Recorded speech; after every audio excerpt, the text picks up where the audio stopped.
ज्यादातर लोग मानते हैं कि राधा रानी भगवान श्री कृष्ण से उम्र में बड़ी हैं, लेकिन ये सरासर झूठ है, असत्य है। वास्तव में राधा रानी भगवान श्री कृष्ण से उम्र में छोटी हैं। उनका प्राकट्य भगवान श्री कृष्ण के जन्म के दिन ही हुआ, उनके जन्म के बाद। इस तथ्य का उल्लेख पुराणों की एक गुप्त कथा से प्राप्त होता है, जिसे रूप गोस्वामी ने पुनः प्रकाशित किया। रूप गोस्वामी रूप मंजरी के अवतार थे, जो कि राधा रानी की अंतरंग सखियों में से एक हैं। जब माता पार्वती का विवाह भगवान शिव के साथ हो रहा था, उस समय विंध्याचल पर्वत को हिमालय पर्वत के परम सौभाग्य को देखकर जलन होने लगी। उनका सौभाग्य भी तो बहुत अनोखा था। उन्हें भगवान शिव दामाद के रूप में प्राप्त हुए। भगवान शिव, जो संपूर्ण ब्रह्मांड में सबसे अधिक शक्तिशाली और प्रभावशाली व्यक्ति हैं, इसे देखकर विंध्याचल पर्वत के मन में एक इच्छा प्रकट हुई।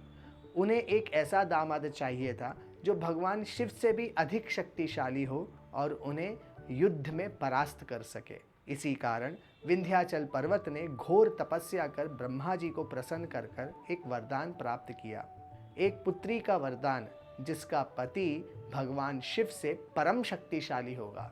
इस वरदान के कारण विंध्याचल पर्वत को 2 पुत्री रत्न प्राप्त होते हैं, एक राधा और रुक्मिणी।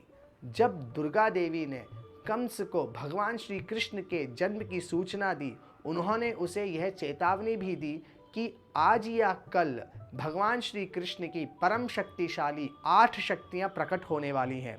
यह सुनकर कंस घबरा गया और उसने तुरंत पूतना को बुलाकर उसे आदेश दिया कि पिछले 10 दिन में जितने भी नवजात लड़के जन्मे हैं उन सबको मार दिया जाए और जितनी भी लड़कियां जन्मी हैं उन सबका अपहरण कर लिया जाए।